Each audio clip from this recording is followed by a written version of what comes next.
Hello, everyone, and welcome to Faster Masters Rowing Radio, where having a rowing coach only makes you better, and following a program gives you a true pathway to becoming a confident rower who is respected by your peers. Become the athlete that you want to row with. I'm Marlene Royal, and Rebecca is away this week. So we'd like to welcome you to this edition of Faster Masters Rowing Radio, which is called Erg Inspiration. Please share this live stream on your social media account. This helps us bring in some new listeners. And for our live listeners, tell us where you're joining from, and please write it in the comments below in the live stream. First, we'll start out with a message from our sponsor. So today's show is brought to you by the Faster Masters Erg Racing Webinar. Shortcut your learning and get techniques that you can use right away in 1 hour intensive workshop led by Erg champions and coaches. Megan Falcon, Jordan Falcon, Pat Hamner, and 6-time world indoor champion Graham Benton join myself and Rebecca on February 7th. To register, you can see the link below in the show notes. On February 7th, and it's fastermastersrowing.com/register/erg-racing. And you can join the webinar. In case you cannot join us live, it will be recorded, so you will have lifetime access to it. And we think we're going to bring some really good tips to help you polish your final preparation for Crash Bees, give you some strategies for training and for fine-tuning your taper going into these final Erg Sprint days. This show would not be possible without the support of our advertisers, and please check out rowing.chat/sponsors for a complete list of our advertisers. And if you would like to join Faster Masters Rowing Radio, you can support the show with a donation starting as little as $1. And you can see below, you can go to fastermastersrowing.com/podcast. Now, today's guests are Hans Brunner and Dean Smith. They hail from Colorado. They'll tell us a bit about their training group out there. And Dean Smith is the world record holder in the men's lightweight 2,000 meter indoor event in the 95 to 99-year-old age group. And Hans is his training partner. So I would like to welcome you, Hans and Dean. Thank you for joining us. Hi there. Hi. Hi, Dean, and hello, Hans. First, Hi. I think to start out with, we'd like to know a little bit about you. And Hans, why don't you tell us first a little bit about your rowing background and how you got started in this, and how you and Dean hooked up as training partners? Yeah, I'm 71, and like a lot of men my age, my rowing career started in college. I grew up in Seattle, spent my youth sailing on Lake Washington, and every time I saw an 8, I'd have to stop and just watch it. It was just captivating to me.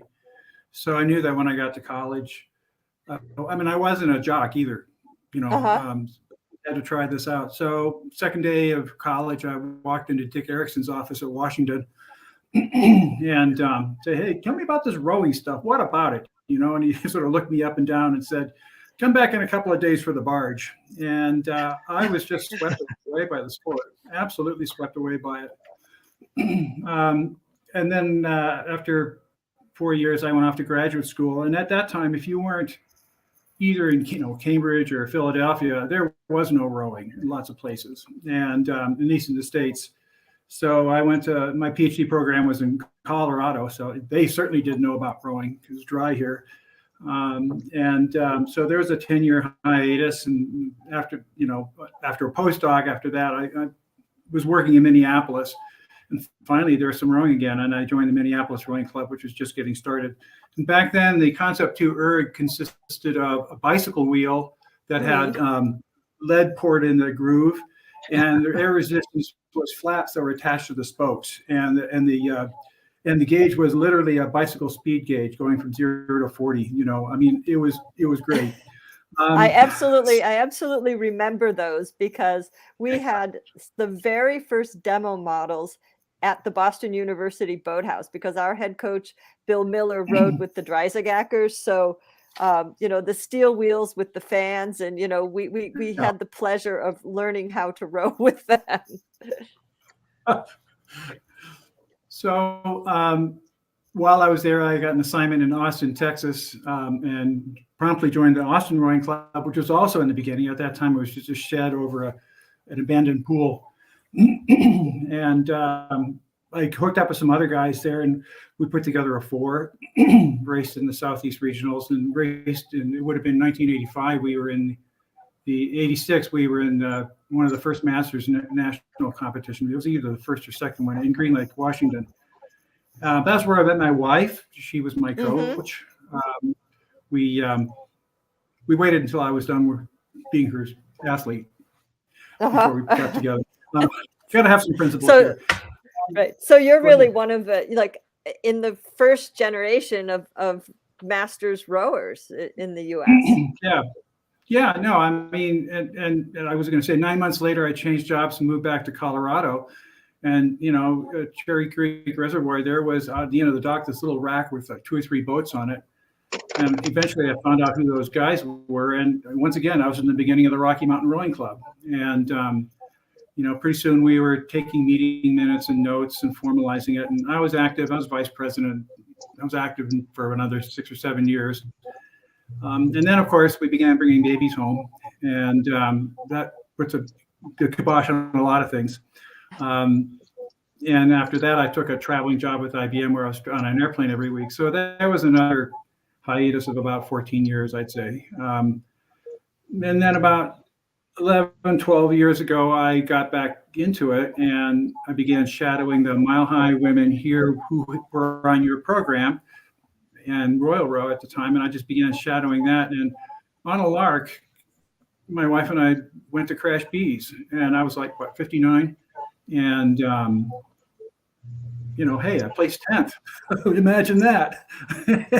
So I trained harder the next year. And when I was 60, I placed 5th. And then various other things happened, and I haven't been back to Boston. It's too bad, because every time I go from altitude down to Boston, I take 14 seconds off of my 2K time. Altitude makes a big difference. It's good to train in, but your competition is held back. So, my motivation is simply to want to be a person with lots of energy and zip. And I think Roy gives me that in spades. I still work full time. I have a career, and I have great health, and mentally, I'm right there. And I just have got no time. I don't understand retirement, and I got no time to be an old person. Right. It's a question of what do we retire from, right? Actually, yeah. But tell us a little bit about your current training group and how you and Dean got started training together. Well, we had a friend, Mark Lodmill, about 7 years ago, who he's 25 years younger than me. Dean's 25 years older. So that's the span that was in our group in ages. And Mark wanted to do well at Crash Bees. He was like 39 at the time. So he put a note out in Rocky Mountain Rowing Club and said, hey, I've got this set up at this CrossFit club. Who wants to come over and train with me? It's going to cost you a small amount of money. And so there were like 8 or 9 of us who came over, and Dean and I were among that crowd. And, we were Tuesday, Thursday, Saturday mornings, and on Sundays we could come in and do various other kinds of stations. And it was just a group, and Mark set the workouts. There was no particular goal. It was about fitness. And, that's where I just really discovered how important it is to have other people to do this with, and how important it is, how much better it is if you're in a room with people. We would row stroke by stroke the same cadence, and you just work harder, and you just do the whole thing. There's no, I've done 3 out of the 4, that's enough. There's just, no one has to put pressure on you. And in our group, there isn't any pressure. There's no one asking, hey, what's your score? Am I faster than you? None of that's there. It's just very supportive. And we did that until pandemic time, basically. And at the pandemic, we went with Zoom at first and then WebEx for video conferencing. And, there's a link and people, I take your program and I put it in a calendar. People know in advance what the workout's going to be, and they click the link and join in. And for the most part, it's just been Dean and me. How flighty these young 50-somethings can be. They've got other things going on in their lives. Yes. But Dean and I are there all the time, and other people come and go. And now we're just starting to get back together physically on Saturday mornings. There's a business called Row House, and they have great work, great ergs. And so we meet there, and the core group is coming back together gradually.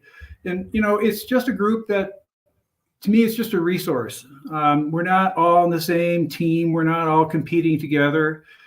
Although that's possible. I just run it as a resource. So last year there was a pod of women who were going to go to Worlds until it was canceled, and then they went to Masters Nationals. And your workouts were the ones that they used on the water and off, and it was just great, So if other people aren't there in the room for erging, that's just fine with me, because they're out doing other things and they're still benefiting from the program. It's great. And I'll tell you, it's so important. I mean, I'm not a morning person. I have to get up at 5 for 6 a.m. Yes, very early. I would not do that if it weren't for, knowing that there's someone out there, Dean, who is waiting for me. It's just so important. We were just talking, some people can do it alone, but most of us, it just makes such a difference to have someone who you train with. And so, every time it's Dean and me, and some other people come and go, and, we do the workout. And, you need that accountability partner, and Dean gets out of bed too to meet you. So that's the important thing as well. And we both give each other a lot beyond that. Dean's a great example to me about aging and being a vital person. It's just working really well. I've progressed. I've had a great year of training in the program. I'm looking to do well with Crash Bees here. I've improved a lot. And that's what it's about for me as a 71-year-old, is how can I be the best person? Can I make myself just another notch better? And I feel like I still haven't reached my potential. And that's my mentality. Absolutely. And you can improve technically and mentally. It isn't, as we were talking about beforehand, it isn't just about the time and the numbers. It's about the quality of how you're achieving those numbers. And let's talk to Dean now. I'd like to introduce Dean to everyone. And Dean set the world record for the lightweight men, the 95 to 99-year-old age group, in October. So that's definitely on our agenda, because we want to hear about that, Dean. But first, welcome, and tell our Faster Masters radio listeners, at what age did you start rowing, and how did you get into rowing? I think tell everyone your secrets. Well, I really got started in the whole thing when I was about 14 in high school, in track and running, and that was my specialty. And I was a pretty good runner, and I was winning a lot. And then I went to Bradley University, and then also I was in the service, and I managed to find outlets for my desire to compete in competition, and things worked out real well. But when we moved out here in 2006, I was 80 years old, and my wife and I moved out here because of our grandchildren, that they're all out here also.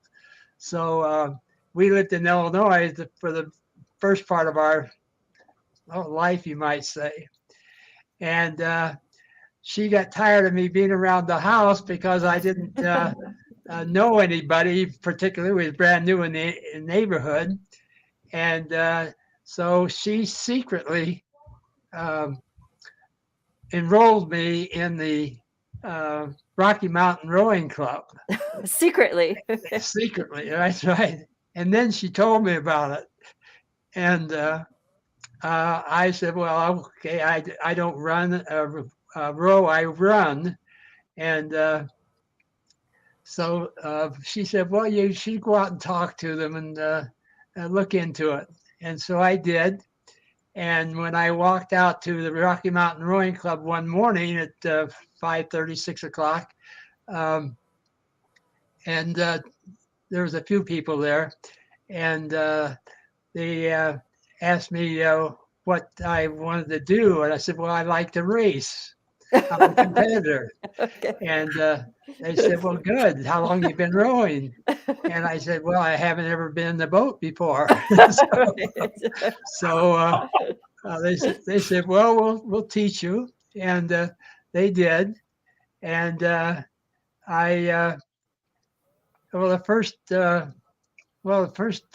race I was in, I flipped the boat and so forth, and I had a little difficulty keeping the boat, though they're very thin boats, so Yes, very. so they tip over real easy, and I finally mastered that. And tipping over or the boat. Yeah, right. And but at 80, I won the competition, and there wasn't that much competition at 80 years old then. This was 15 years ago. Right. And but when I told them I wanted to race, they asked me about how long I've been rowing, and I said, well, I've never been in the boat before. And they said, well, we'll teach you how. And they sort of laughed when I said I'd like to compete. And they said, well, you'll be able to compete in a year or so, but you can't do much until you learn how. But within the first, I went out and got involved in May of 2006. And in June, I won the U.S. Local singles race.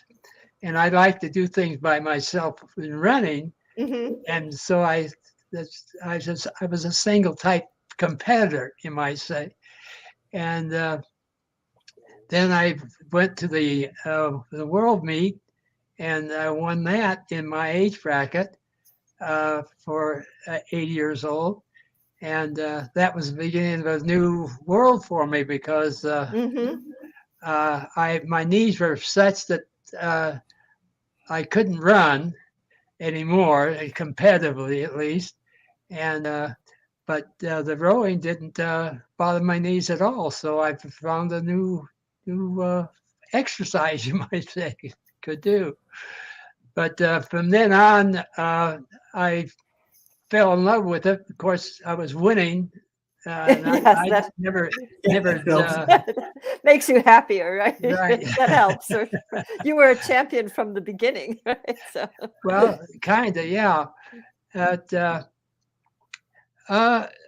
My wife was very instrumental in getting me started, and I was really questioning about rowing. I didn't think much of it, but I fell in love with it immediately after I got out there and got in the club. And then I had a lot of help out there. There's very nice people that I've found in rowing. And they're all willing to help me, and they felt sorry for me that I was 80 years old and so forth. And so one thing led to another, and now 15 years later, why I'm winning world championships and still competing.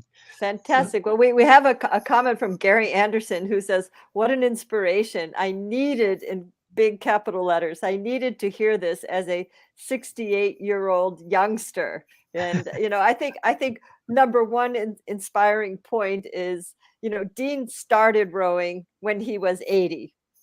He's been rowing for 15 years, which is already a lot of experience. But, that I think that's the beauty of our sport is you can start at almost any age. And Right. you know, you've got you at starting at 80, you had a whole career ahead of you on the water as well as on the rowing machine. And what got you into erg racing?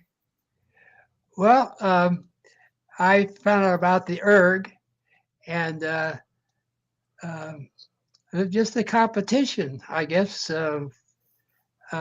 And then they had the Crash B, and we found out about those things, and so the competition and the competing was my hot button, and so I was very successful, and but that success came from being in shape from running. I was a runner before that all my life, and I kept myself in pretty good shape.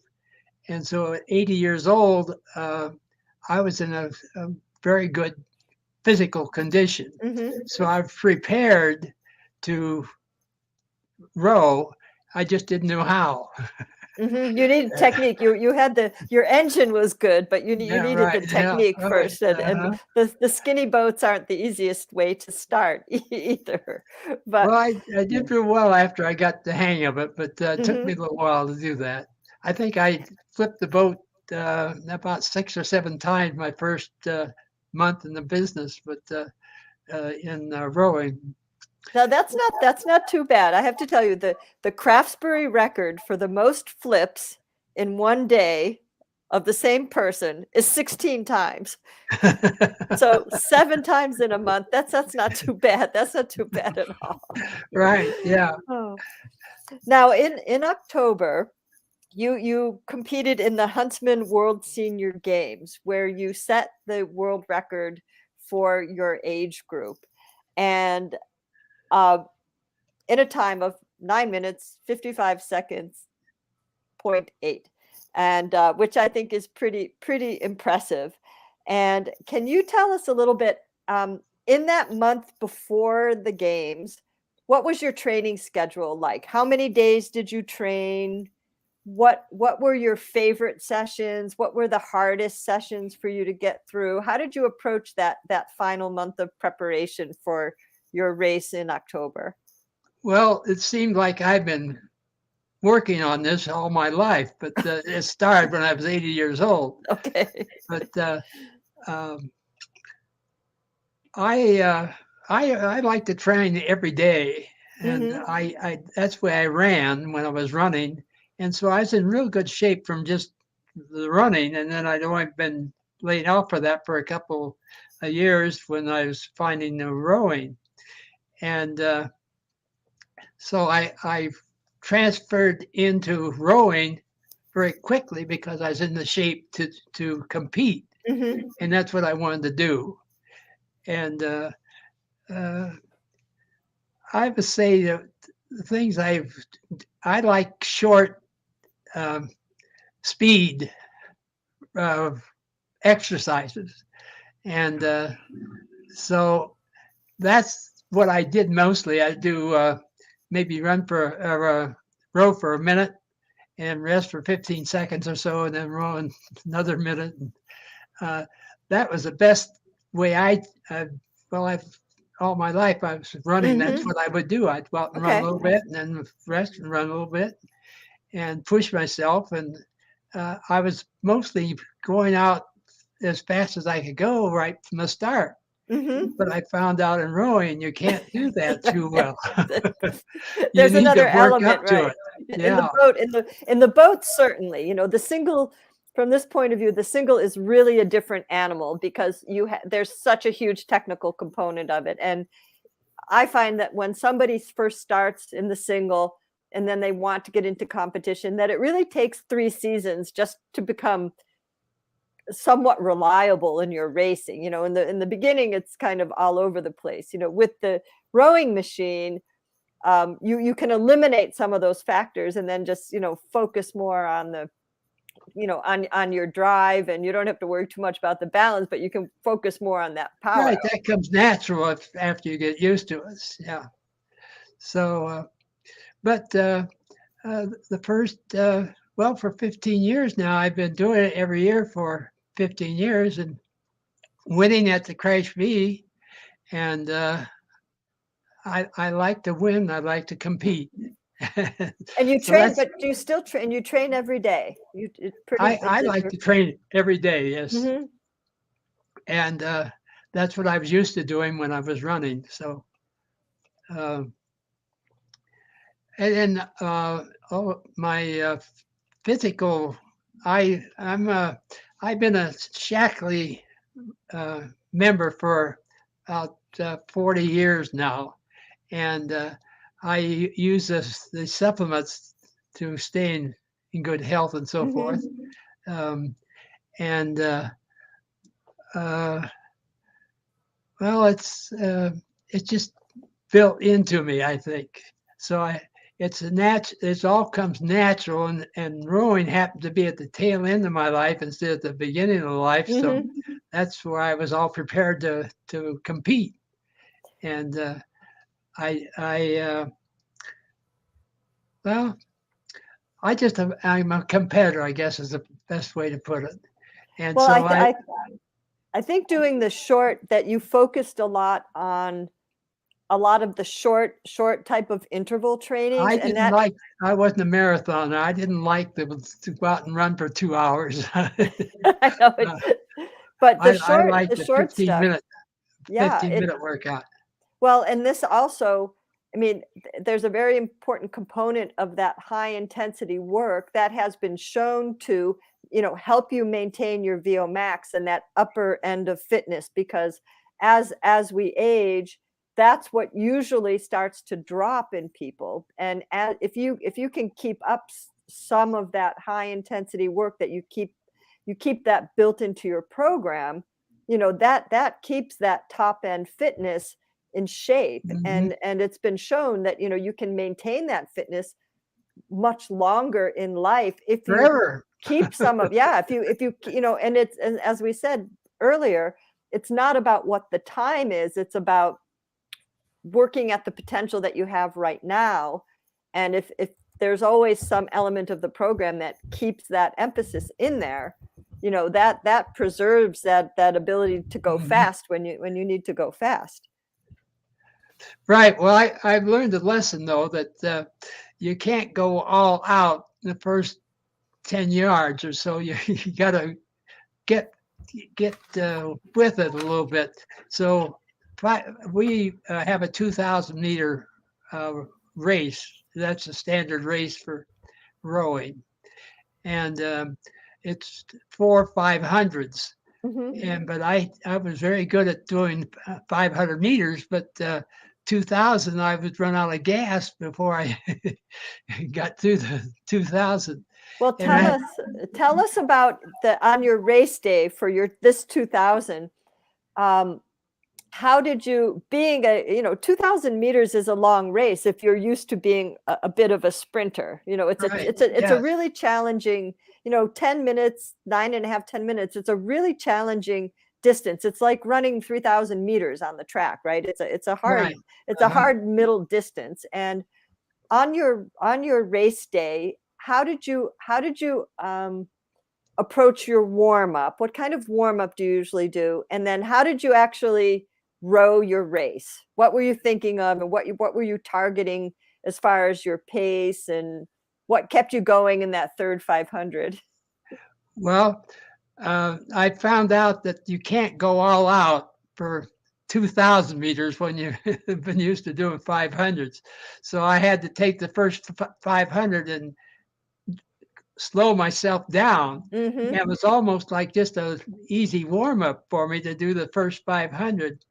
But I found out that when I do a real good job of warming up, maybe a half hour or so before the race starts, I do a lot better. So I can do more of a even speed or pace for the whole race. And that's what I had to do.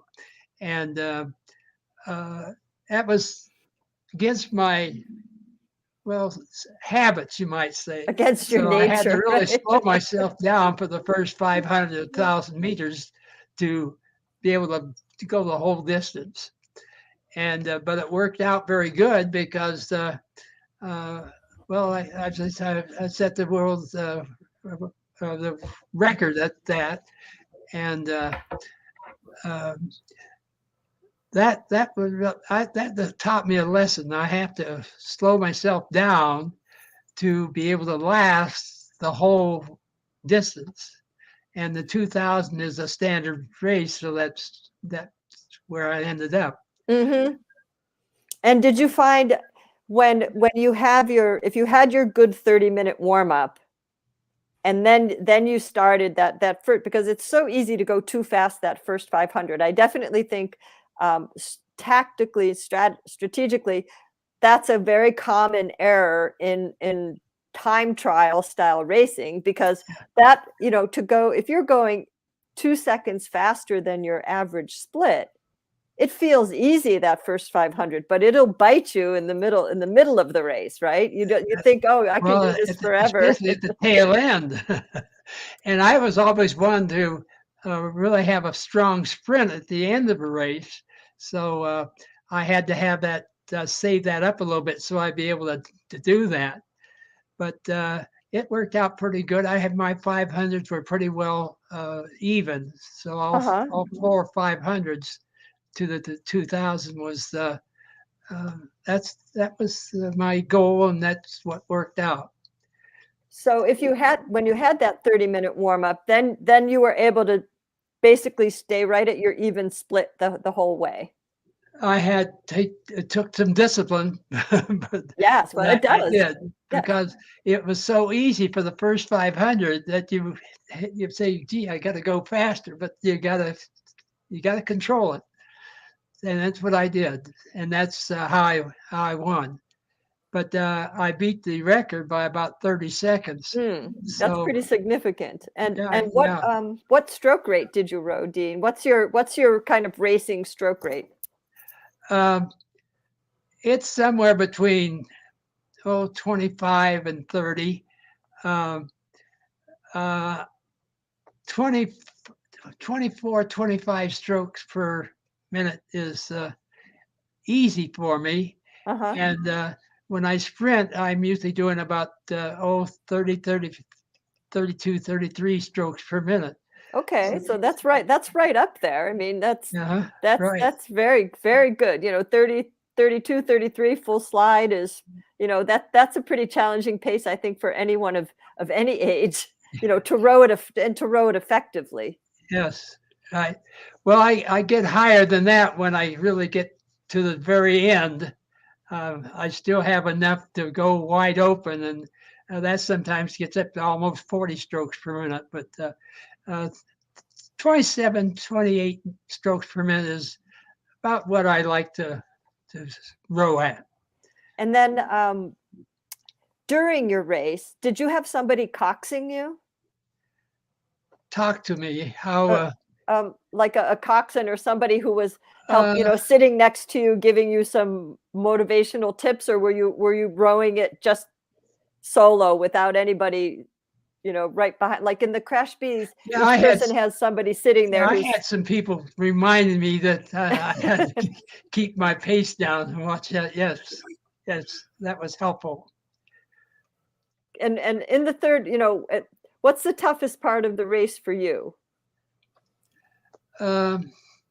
I say the middle, the third 500 is where it tells what you're doing. And how do you get through it? Like, what do you tell yourself? Do you I count just keep strokes, saying, well, I just keep pulling. The stopping is not an option, right? Yeah, right. Yeah.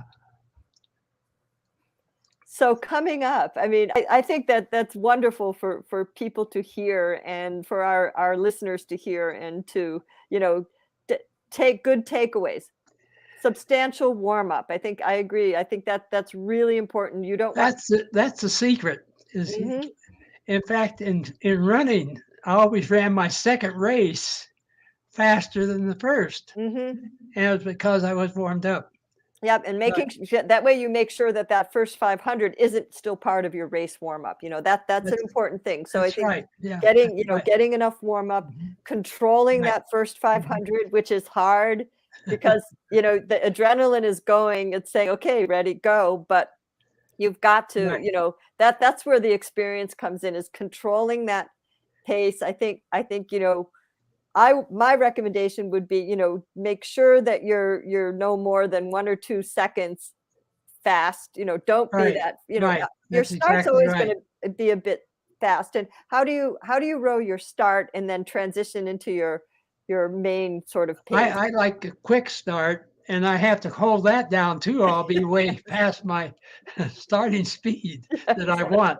Yeah. So, but I think 2 or 3 strokes and I'm there.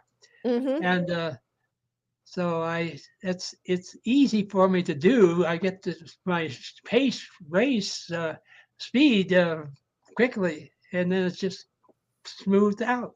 And can you, once you settle on, you know, whatever rate feels good to you that particular day or racing, you know, can you hold that pretty steady?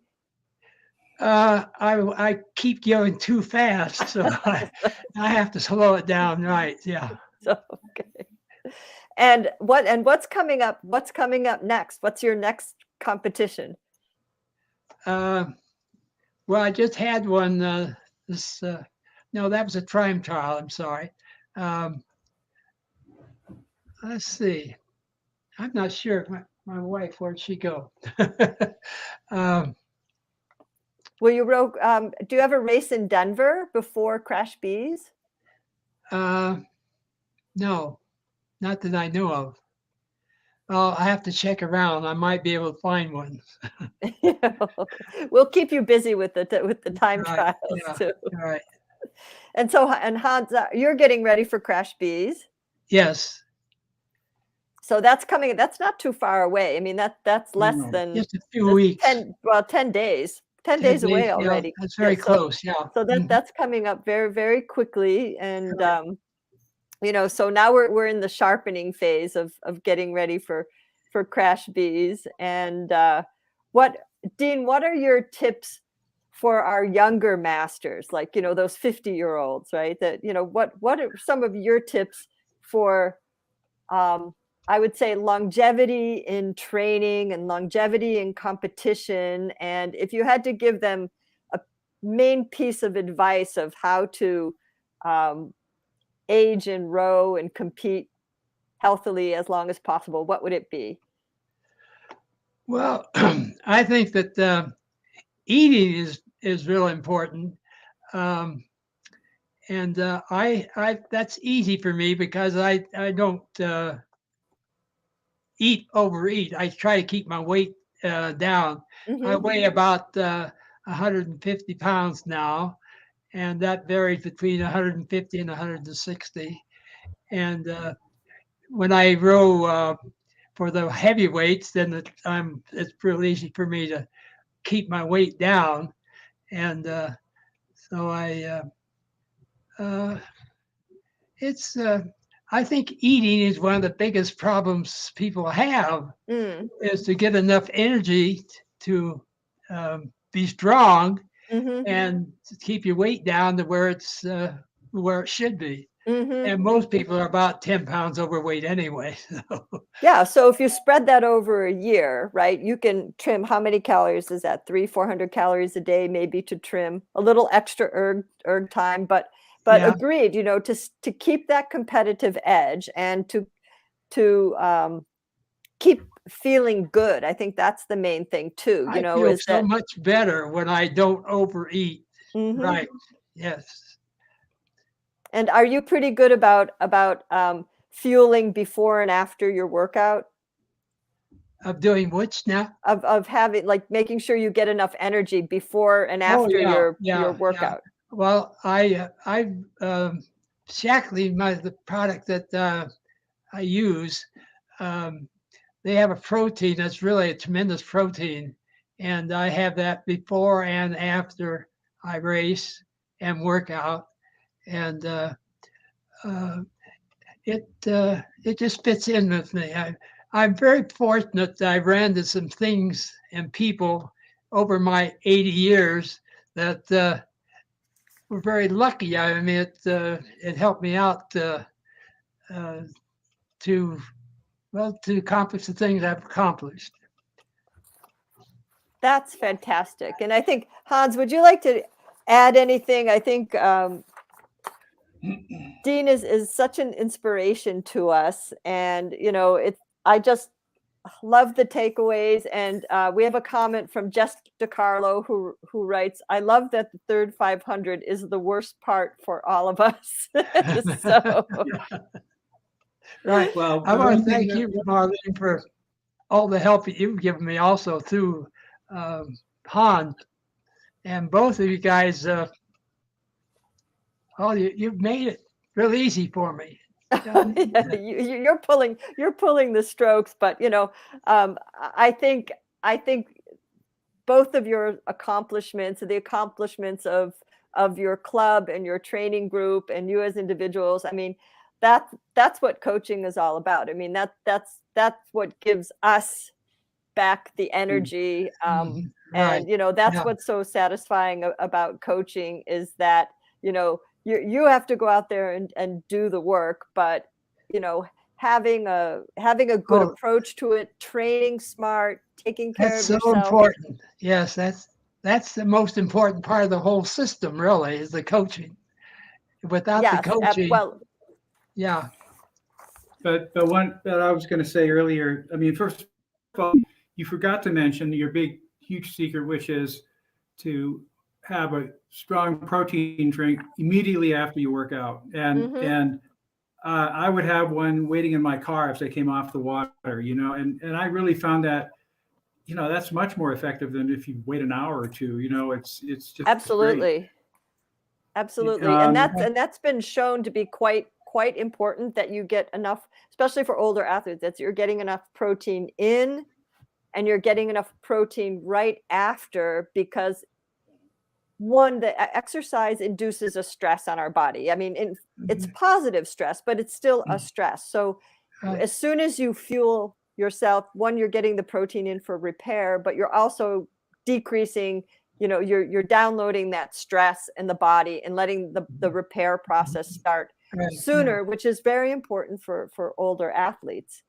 And I think the other thing you have to watch out for, that, I mean, there's two things that were rude surprises for me in the last few years, and one of them was overtraining. It's so easy to overtrain, especially if you're in have college. That difficulty too. Yeah. And I like to push it. Yeah, but this is one of the reasons I value the program, because I need the rest. I just do, and I've had a hard time getting in 2 weight workouts every week for that reason.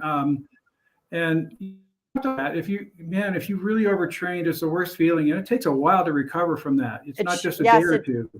It does, because if it's a type of nervous system tiredness, that it's a nervous system overstress, overtraining, your nervous system reacts slowly to things, so it takes more time to recover. And Dean, do you find that because you like to race and you like to go hard, and that's what you thrive on, but do you have to put as much effort into making sure that you row those low intensities low enough as well? Yes, I'm getting disciplined on that. Yes. I try to keep up with Hans, and that pushes me a little bit. I know he's not too shabby either. His splits are going down every week, but this is a great message for our listeners, that at 95 years old, Dean is still learning. He's still learning. He's still learning how to be careful. He's still learning how not to overtrain. He's still, we're all still learning. But well, I think this is a wonderful note to conclude on. And we have a comment from Rebecca Caro. So she is out there in our listening audience, and she said, "This is so inspiring." And I think we all need to hear this, and it's wonderful for people. Start rowing when you're 70, start rowing when you're 75, start rowing when you're 80. You still have a whole career in front of you, as Dean has proved to us. He had a whole he's still going. So from Faster Masters Rowing Radio, we congratulate you, Dean. I think this is a terrific accomplishment. We'll be following you for sure. And thank you. To both you, Hans, and Dean, have a great Crash Bees. I'm sure we'll be talking about this. We're going into the taper phase for that. And, for the rest of our audience, do join us for the Erg webinar that we're doing is going to be on February 7th. And, we've got a great lineup of some other Erg experts to build on today's Erg Inspiration webinar. So we would like to say, thank you to everyone for being here. And we're just going to sign off and say, thank you. This has been Faster Masters Rowing Radio, and where you can become the athlete that you would like to row with. So thank you, everyone, and we will see you next week. Well, thank you, Marlene and Hans, for having me on this program. It's very, very. Thank you. Yes, good. Thank you. That's wonderful. Okay. Bye, everyone. Bye-bye.